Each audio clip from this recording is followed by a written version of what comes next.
12:20. So let's go. All right, welcome everybody. Happy New Year. Hello to Lancaster and San Diego. I'm so excited to be here on this side this time. My name is Daisy Herrera, and I used to work here at LADL from 2008 to 2018 for 10 years. And I was in the executive office working with the executive team and secretaries, Lancaster and San Diego. So I am here to talk to you about domestic violence survivors in dependency cases, specifically bias, advocacy, and referrals. I really tailored this training having you in mind and knowing what type of work you do. And being a social advocate myself, I really think that this is important information to know. I also wanted to let you know that I have a double master's in Latin American Studies and Mexican American Studies from Cal State LA. That's my current job right now, and I'm also an independent contractor for the East LA Women's Center. Just one quick disclosure before we continue. I will go over some information that may be triggering, so please, if you need to step out to take care of yourself, please do so. And I'll be here for a few minutes right after the training if anybody needs to talk to me one-on-one.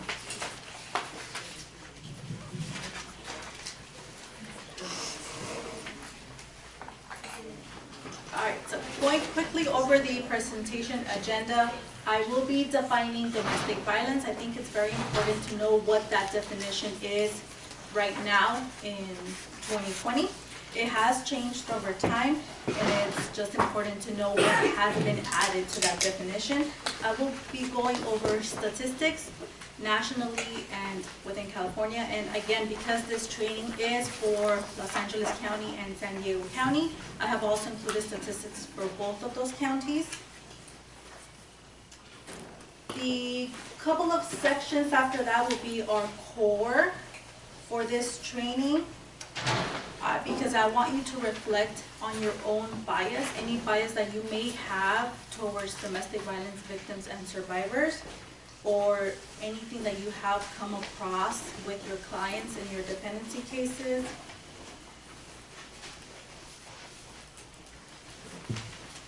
Think of it as us peeling the onion being domestic violence, and just figuring out how many layers, what those layers are, and how everything can intertwine.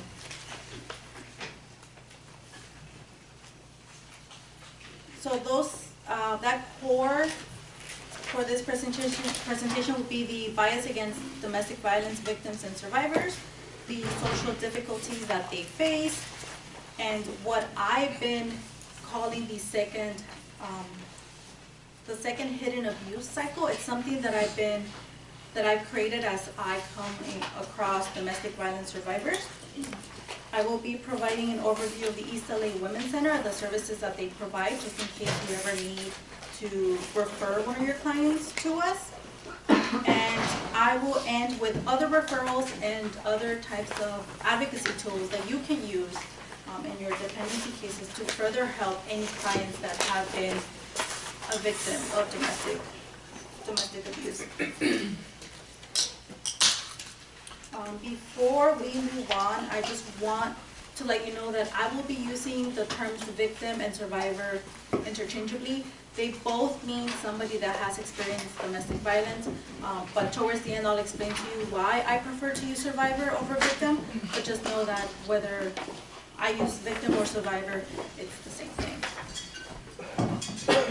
Also, throughout our presentation, I will reference some of the domestic violence cases that I have worked on, so that you can sort of put a face, or not a face, but at least a case to specific data or a specific example.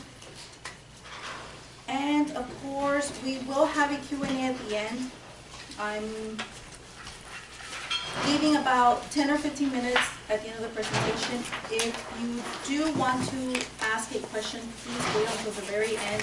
And for anybody here in the conference room, please make sure that you turn on the microphones in the middle of the tables and speak into the microphone for our remote locations to be able to hear you. And And of course, I will respect your time because I understand that you have to go back to the courthouse, and that makes me miss those parking passes even more. So what is domestic violence? According to the National Coalition Against Domestic Violence, domestic violence is the willful intimidation, physical assault, battery, sexual assault, and/or other abusive behavior as part of a systematic pattern of power and control perpetrated by one intimate partner against another. It includes physical violence, sexual violence, threats, and emotional abuse. So let's just quickly unpack that. Notice how perhaps growing up you thought of domestic violence as being physical. It's no longer just physical. It can be sexual, it can be psychological, emotional, financial, that's a new one. And it can also include threats, so verbal abuse. And of course, the frequency and the severity varies case to case, person to person, relationship to relationship. So question of the day to see if you've been paying attention, is domestic violence always physical? No. No. Not anymore. It used to be. It used to be recognized as only being physical and something that would leave bruising or evidence of there being violence. But that's now a myth. You may still hear people say, well, she didn't have a black eye, so she wasn't abused. But that's not the case anymore. There's different forms of abuse. There's different types of abuse. And it's a cycle, and it winds, and there's layers, and there's linkage. Plus, a lot of abusers are now trying to be smart about it and still abuse a person without leaving any evidence. Now, before we get to the actual core of the presentation, and since you work in a law firm, I thought it would be fitting to present to you some penal codes. California only recognizes the following for actual prosecution, and that's Penal Code 273.5, which is the domestic abuse, and that's when one person inflicts actual physical injury on another person. It could be something as minor as a scratch or something as big as a broken bone, but there has to be something physical for there to be a prosecution under that penal code. The second one is the 243E1, which is the domestic battery. The difference between the two is the domestic battery does not need a physical injury, just a some type of force or violence against the survivor. So for example, if the abuser were to grab a chair and throw it at the survivor, that would count as domestic battery because the abuser intended to hurt the person even though they did not. But again, these penal codes demonstrate that right now, domestic violence can only be punishable under these penal codes if there's some sort of injury or an intent for an injury. So that's definitely a barrier that domestic violence survivors have. So what does domestic violence look and sound like? Well, one is the physical, that's the one that we know. The one that we see bruising, scratching, broken bones, burn marks, sexual assault, even trafficking.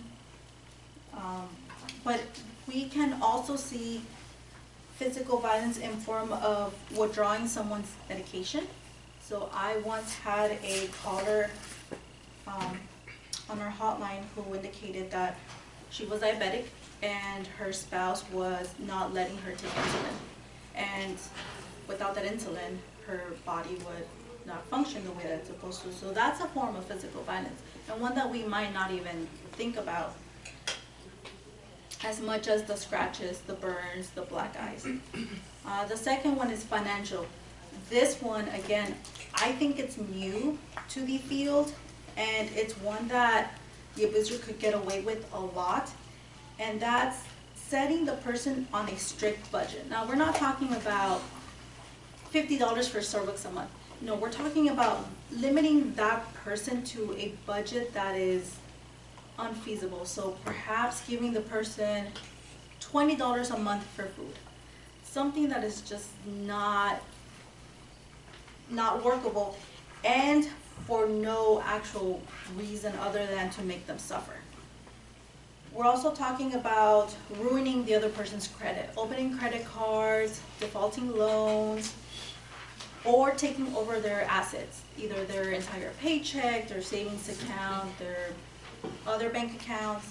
I had another caller who stated that she was experiencing financial abuse, and her partner was giving her a set budget a month to buy groceries. And if she was unable to provide receipts for those purchases, she would be in trouble. And if she were to get close to that budget and still needed to buy groceries for herself and the kids, he would cut her off and tell her, you figure out how to feed the kids. So we're talking something to that extreme. The third one is emotional.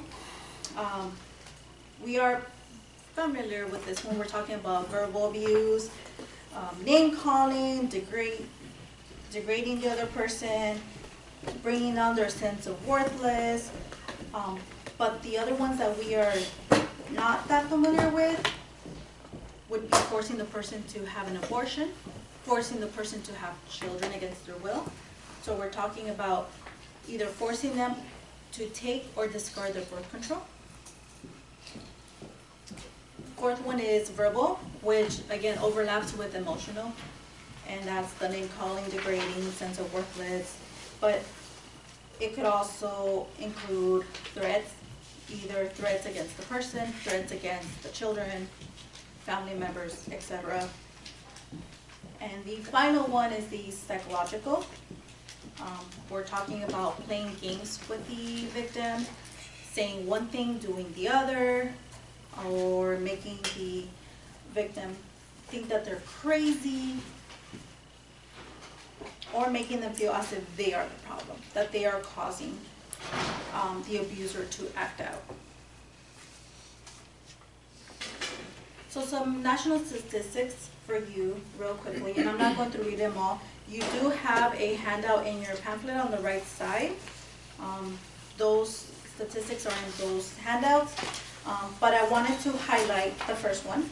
1 in 3 women and 1 in 4 men in the U.S. have experienced some form of physical violence by an intimate partner. It could be something minor as blocking the doorway and not letting the partner exit, shoving the partner, or something escalating more, such as a punch, a kick. This one I want to highlight because you do work in dependency, and that 1 in 15 children are exposed to intimate partner violence each year, and 90% of those children are eyewitnesses to this violence.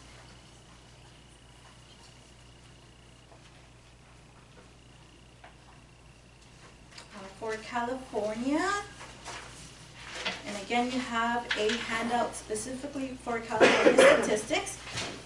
In one single day, domestic violence shelters served almost 5,800 women and children, which is roughly about 100 per county. And the forcible rape occurs every 56 minutes. Now, when we think of rape and who is doing the rape, what comes to mind? What has society taught us? Exactly, that the rape is being done by a stranger. Now, that's not true. That's a myth. Chances are a person will be raped by somebody that they know. And in this case, not for this statistic, but for our presentation, rape can occur in relationships.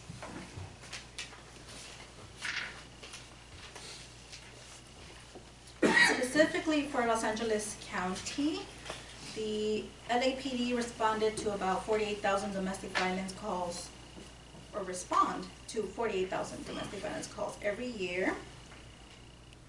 The LA District Attorney's Office sees about 11,000 domestic violence cases a year, or about 200 new ones weekly.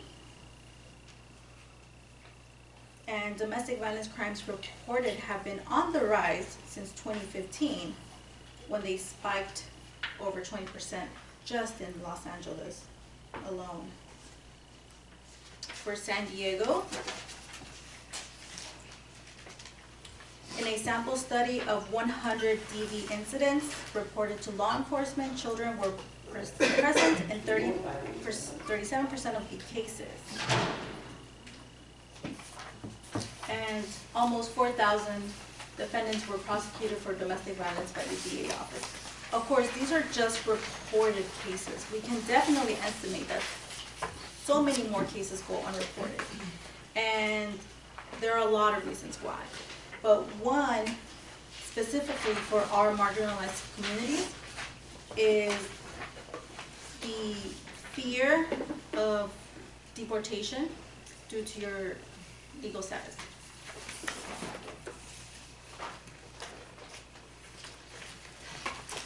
So it's interesting to note that despite the statistics from LA, reports of sexual assault dropped by 25% and domestic violence by 10% among LA's Latino population since the beginning of 2017. And the LAPD chief, Charlie Beck, speculates that this was due to the negative political climate of the fear of deportation, so victims would be scared of denouncing their abuser for fears of having that abuser deported, or even themselves deported if they would open a case or even testify in court. I had a caller tell me that she wanted to get away from the abuse, but she did not want to denounce her abuser because she didn't want him to get deported. She said that he would face death if he were to get deported back to his country. So just leaving him alone was enough for her. She didn't want to seek justice for what he had done.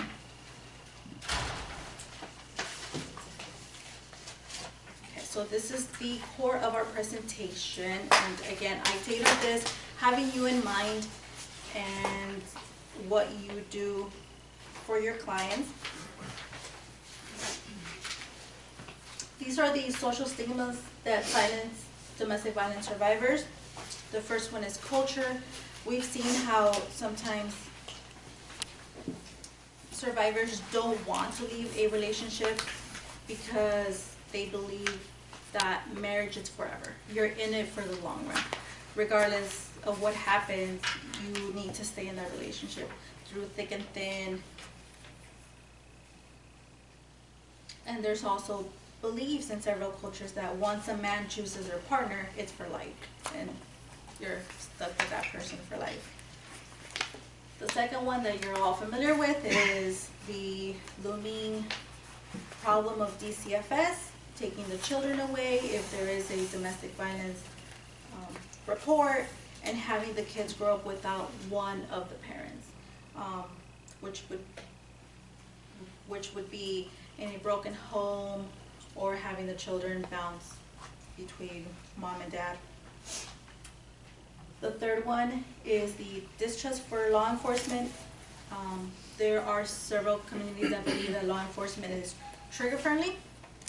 So if they were to call 911 because of a domestic violence dispute, they're scared that law enforcement will just arrive, and instead of questioning the abuser, they would just end their life. And also there's the belief that there is no snitching. Even if a survivor wants to get away from the relationship, she should, without having to snitch on the other person. because the other person could either place a threat on their families or on the victim themselves. I had a human trafficking survivor who would not give me the name of her abuser or her pimp for fear that he knew where her family lived, and he, according to her, she would not stop trying to hurt her if she ever did snitch. It's that street code that they have. The fourth one is legal status, and as I mentioned, that fear for deportation for either the survivor or denouncing the abuser, and the fact that if someone is deported, very likely that they'll face death when they return to their country of origin. Religion, again, intertwines with the culture, the myth that, or the belief that divorce is not an option regardless of what is happening, the belief that a woman should obey her man and a woman should please her man regardless of what is happening. And of course the last one, economical reasons, the lack of financial support for the victim, perhaps her credit is ruined, there are no resources for the victim to reach out to, and perhaps no place to live. So just keep in mind that, as I mentioned, some of these factors, layers will overlap, just because domestic violence does run in a cycle. Oh, sorry, I forgot one more, the middle one. And that's one that I actually created, and I call it I told you. It's when the survivor hears, I told you not to date him, I told you not to marry him, I told you not to have kids with him, and I told you to leave before it got bad.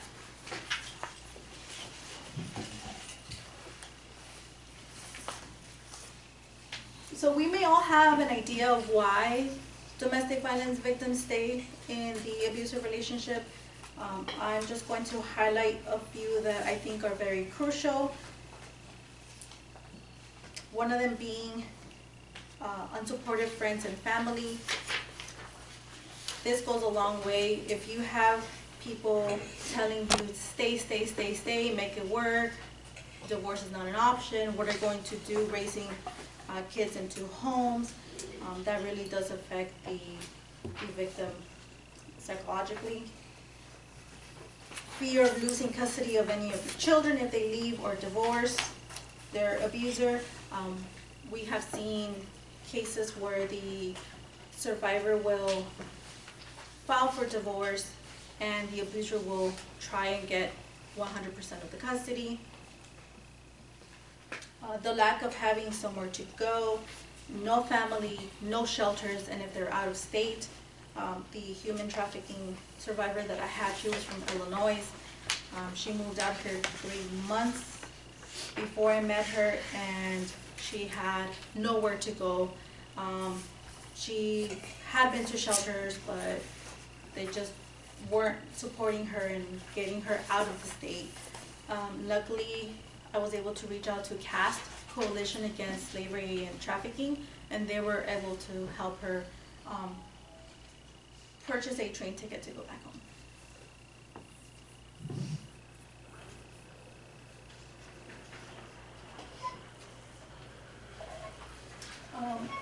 Real quickly, one reason why they might also stay that we might not think about would be if they have pets, and if they believe that the pets cannot go with them and they do not want to leave their pets behind. Luckily, there are shelters that accept pets. I haven't come across that situation yet, but I do have a list of domestic violence shelters that accept pets.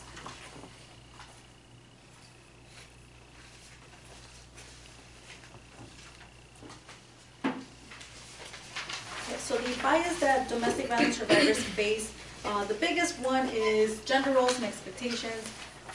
There's that myth that the victims are always women, which is of course not true at all. And the myth that women cause the abuse because they are either doing something that they're not supposed to, or they're not doing something that they are supposed to. The myth that women are exaggerating and being dramatic over a part of their relationship. And of course the myth that children cannot thrive in a two-parent home. Tying in with the myth that victims are only women is toxic masculinity, and the myth that males cannot be abused, and if they are, that they are not strong enough to stop it. And of course that there is no abuse in a male-male relationship because they don't have that female in the relationship that is supposed to be dramatic and blowing things out of proportion. And that there is no abuse in female-female relationships because they don't have that male dominance, which we know it's not true. Violence stems from power and control, and any gender can practice it. We have the cultural expectations, where we expect people to keep their business private, to work on their relationship regardless of what is going on, that divorce is not an option, and that we negatively mark women if they become single mothers. For the housing and work spheres, survivors may see that their rental may be denied by the manager if the manager feels that renting the unit to the survivor can put everybody else at risk by assuming that the abuser will show up.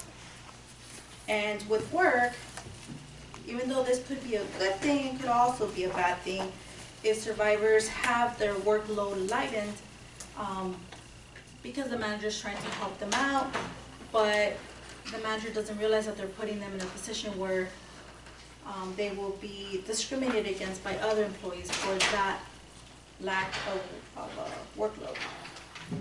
Law enforcement response, we often see the survivors say that if they call law enforcement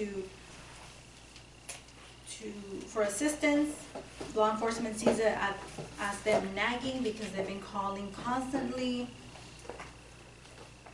which would create some distrust between the survivors and law enforcement. And the lack of support, again, being the lack of support from family, friends, and even resources from the county, not having adequate resources to assist the survivors.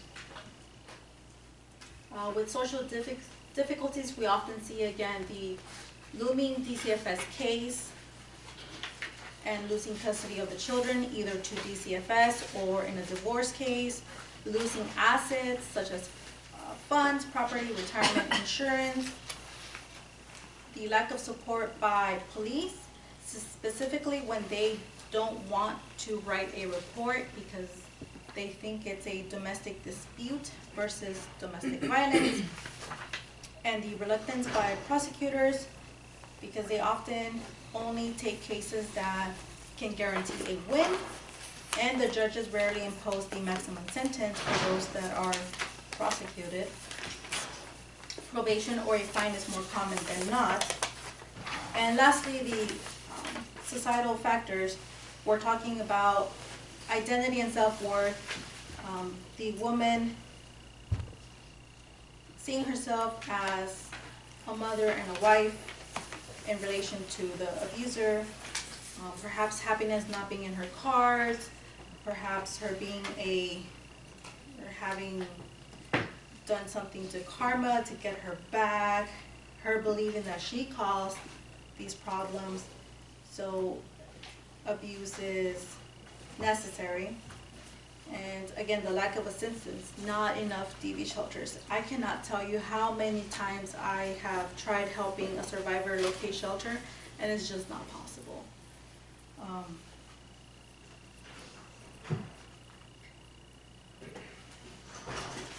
All right, so the survivor escaped the abuse, but now what? Now we have new and repeating bias and abuse, some of the same factors that I mentioned. We have the looming concern of the DCFS case and the mother being labeled as unfit because she did not protect her children. But what if she was protecting her children by staying with the abuser? It's a double-edged sword.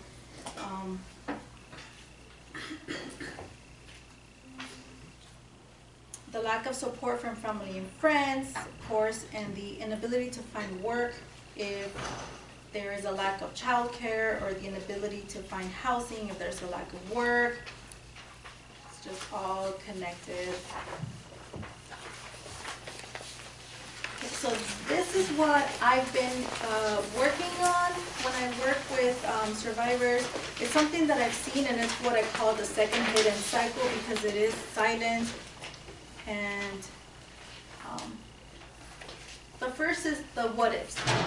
The what if I obeyed? What if I left earlier? What if I talked to him about the abuse in the beginning? What if I didn't wear that? What if I didn't go out? And the second one being leaving the abuser, but having all these barriers and difficulties against you when you're trying to create a new life. And the emotional struggle. The survivor still loving the abuser because they have kids, or because they've been together for a long time, and hoping that the abuser will change.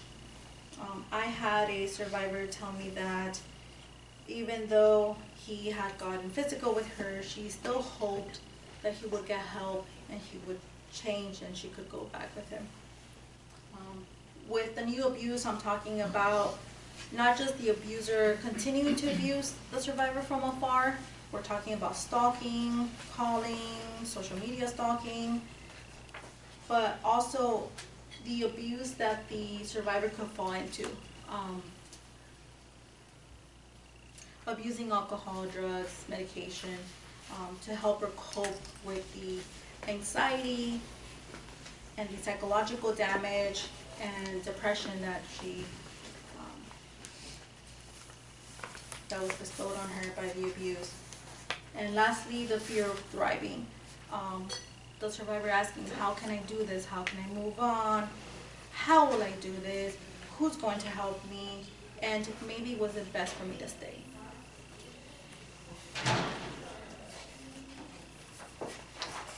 Okay, so real quickly, just some information on the East LA Women's Center. So the East LA Women's Center began in 1976 as a crisis hotline, and it was the first in the state of California to offer Spanish-speaking counselors, and then it evolved into an actual organization. And even though we have women in our name, we do provide services for men. So the theory that the East LA Women's Center uses is the relational cultural theory. We really try to be trauma-informed, culturally sensitive, and provide services with that in mind. And they strive to keep families together, which is exactly what LADL does.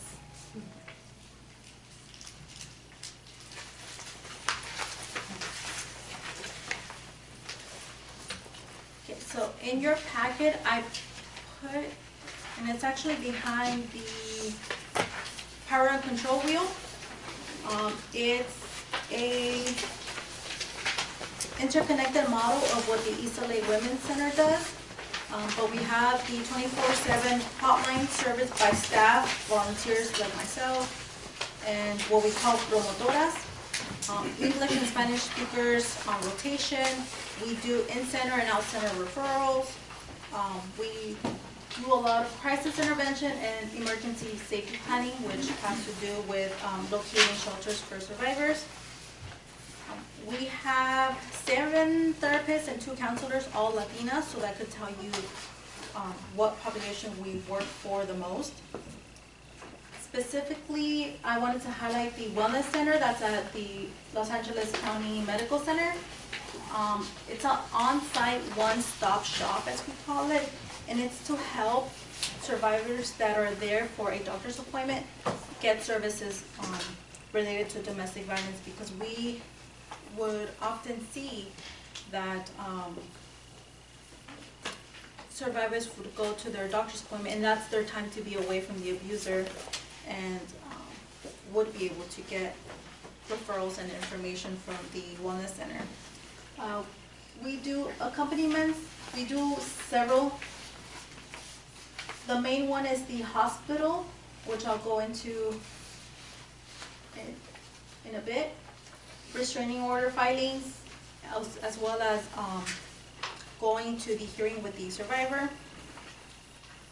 We have been able to provide advocates that would attend the DCFS hearings, but not inside the actual courtroom.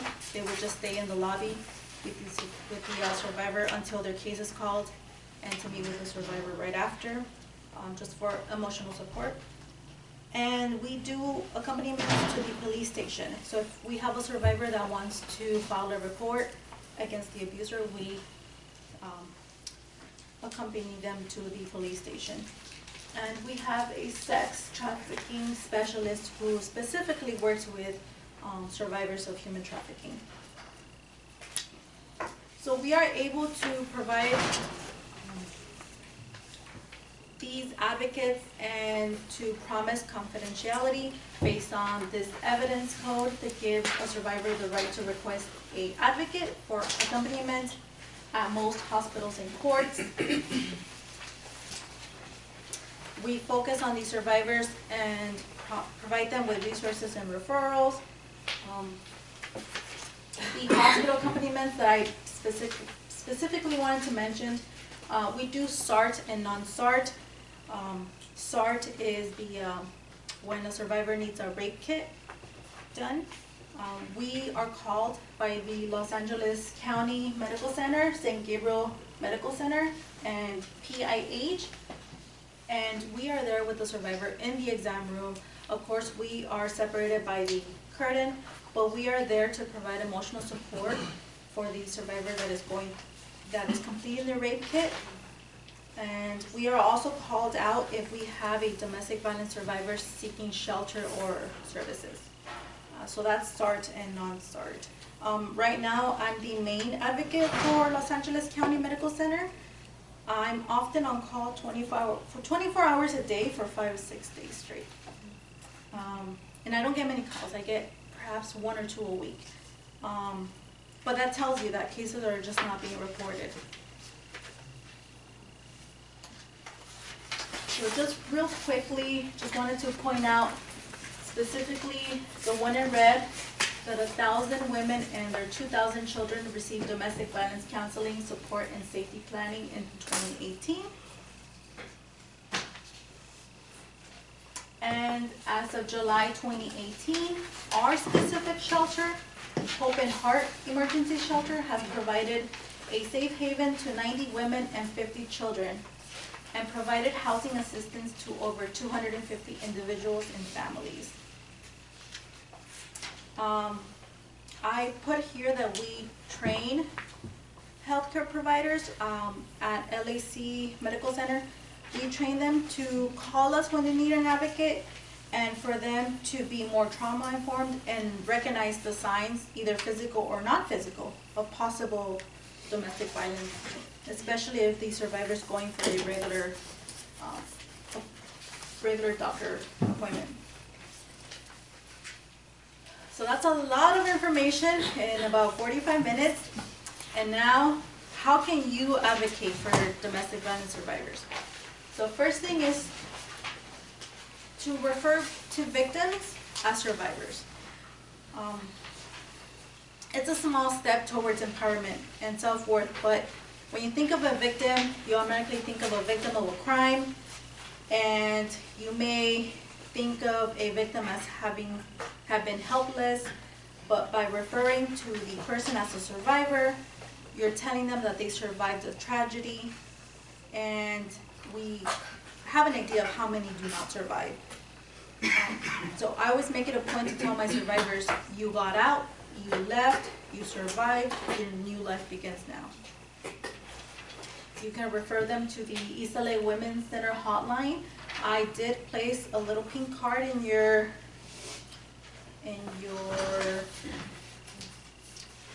booklet. And for San Diego and Lancaster, I'll get cards out to you shortly. I recommend that you have it with you, and if you know somebody that would benefit from our hotline or our services, you can just have them take a picture of the hotline number and we'll assist them. And that goes for Lancaster and San Diego.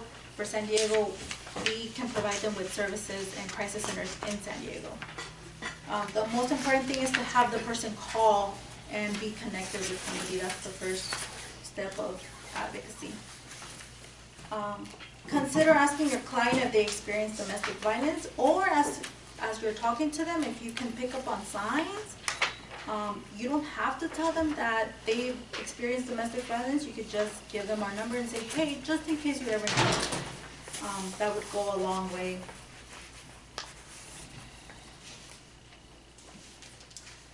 Here are other referrals for survivors. We have the Victim Compensation Board here in the state of California, and it's also connected to services specific bureaus in Los Angeles County and San Diego County. And I believe some of you may be familiar with the U visa and T visa. Okay, those are always options.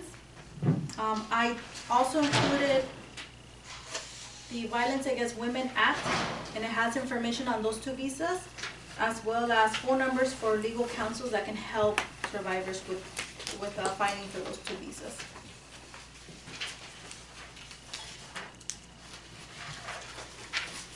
Thank you for being here today. It was great to see you all once again. And just remember that I think highly of you all.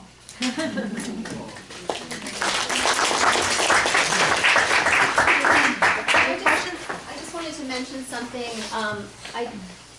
I went to training at Beyond the Bench that was done by a researcher out of Massachusetts.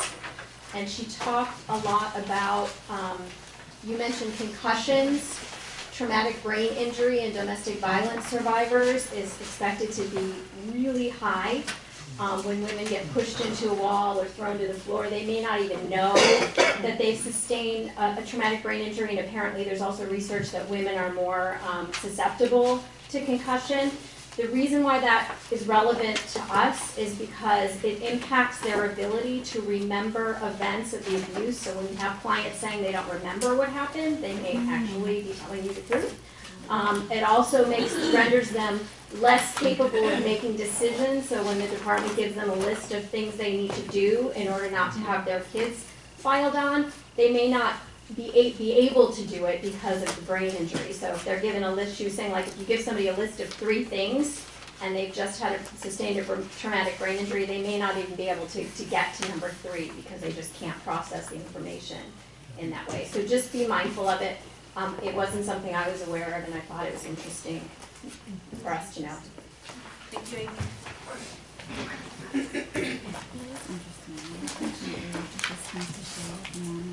So the question that I have is that before I retired the first time, I've been calling around to talk to a number of the domestic violence folks here in LA County, mainly peace over violence, to try to supplement this training with the training for our clients who are the alleged abusers.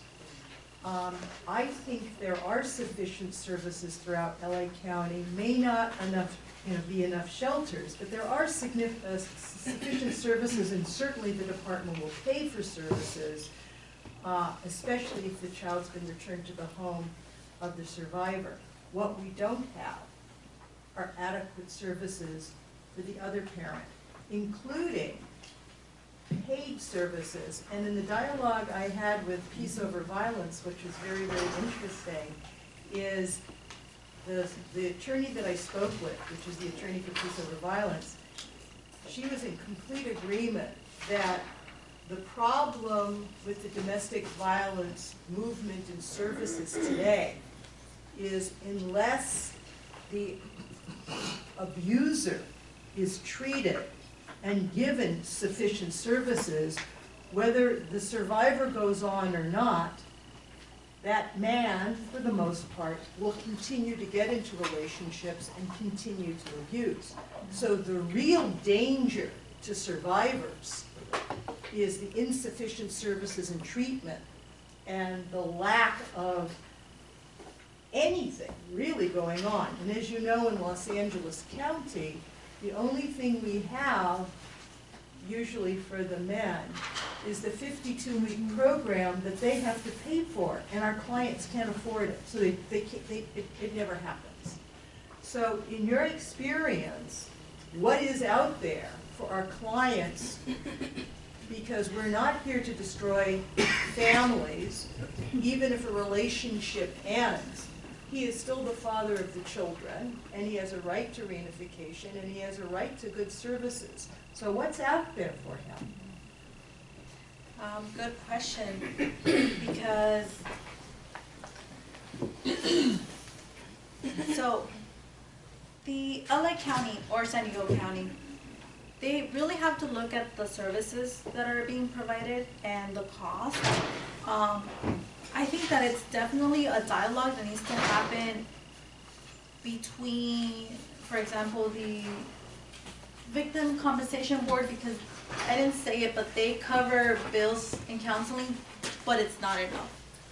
And it takes weeks, months for that process. We all know how red tape works. So I think what needs to happen is Peace Over Violence, the East LA Women's Center, maybe even the executive director for these agencies need to talk with the Victims Compensation Board, and not only do they need to talk about what services the survivors need, but also need to talk about, or need to talk with other agencies and courthouses to see what the abusers need. Because yeah, as you mentioned, they have the right to see their children. My concern is if they see the children and they're not fixed, if they're going to abuse the children now that they are not able to abuse their partner. So it's a dialogue, and it's just the LA County itself needs to have like a network of programs, of referrals for both the survivor and the abuser. Right now, they tend to only focus on one party, and that's the downfall, that they're only focusing on one person. But at least us, we're trying to focus on the survivor in the instances that the survivor wants to leave. But there needs to be programs and services for those that do not want to leave, but they just want to work on the family unit together. It's a challenge. I mean, I think we're progressing. We're not there yet. We won't be there for a couple of decades, but at least it's a conversation that we started to have, bringing to the light domestic violence and all the layers, and et cetera. Thank you, Lynn. Daisy, I have a question. My question is, you had mentioned that you all you accompany the survivor to court, but you don't go into the courtroom with them. Is there any particular reason for that? And is it possible that you all at some point can start going into court with them? Because we know, especially at the detention hearing and at the contested disposition, those are crucial arguments where we are asking, especially if we're the survivor and we're representing the survivor, that's where we're arguing for the kids to be released with safety measures put in place, and it really does beef up our argument and show the judge, you know, mom really is serious about this. Her support person is sitting right in the back, and it helps when that person stands up as proof that mom has already started the healing process and she's already started dealing with the truth of the situation, as opposed to saying, oh, well, she's thinking about it, or she's, you know, looking into it, or, you see what I'm saying? So right now, I do know that advocates do go into the courtroom when it has to do with the restraining order. hearings, or even a divorce case, the advocate will sit behind the survivor if the survivor ever takes a stand. Because we've had judges who believe that a survivor will, with their facial expression, either hint at the survivor, the advocate with their facial expression will hint at the survivor as to what they should be saying. So judges will have us sit behind the survivor so that we don't give anything away with their faces. If the advocate is able to go into the courtroom, children's courthouse, we'll go in there. That's okay with us. I just know that for certain hearings, I believe only the parties are allowed to be in there. Or am I wrong with that? Because it's a children's case. They're confidential, but if nobody objects. Right. Oh, okay, okay. So if nobody objects, the advocates can be in there. Okay. So that would be fine with us if nobody objects the advocate to be in there. We'll definitely be in there to not only provide that support for the survivor, but also to assist the survivor's attorney with demonstrating that the survivor is serious. I have one question.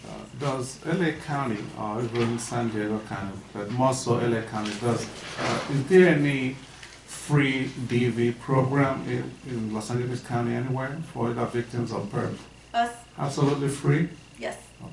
Yes. Our services are completely free. Our hotline is completely free. We receive grants, several grants. From our mother organization, whose name I don't know right now. Yeah, we provide services for survivors, not for the alleged abusers. And I know that when somebody calls the hotline, we have to fill out this fact sheet, where we have the person's name and what services they're looking for. If they're looking for a court-appointed domestic violence program, we have to check that off, meaning that our services qualify as court-appointed services. Yes. Do you have any programs, or can you refer to programs that are targeted to our male victims of domestic violence? And related question, do you have like a resource list that you could share with us of shelters that either take older male children, because that's a problem sometimes for our clients, or male victims of domestic violence, because getting them out of those situations somewhere safe is a problem, and their kids end up getting detained. So the resource list I have of the domestic violence shelters, where I indicate which shelters accept pets, I also indicate which shelters accept men and their children. And I can happily put something together for Los Angeles County and San Diego County, because I have phone numbers for both counties for domestic violence shelters, and I could specifically put which ones accept men. We can provide counseling for men as well. And we also have this program inside the East LA Women's Center that's called, it's what we call male engagement, and you'll find it in the printout. But we also have healing circles for men and talking circles for men, not just for the men to talk about how to stop their gender from abusing, but also for them to talk if they have been a victim.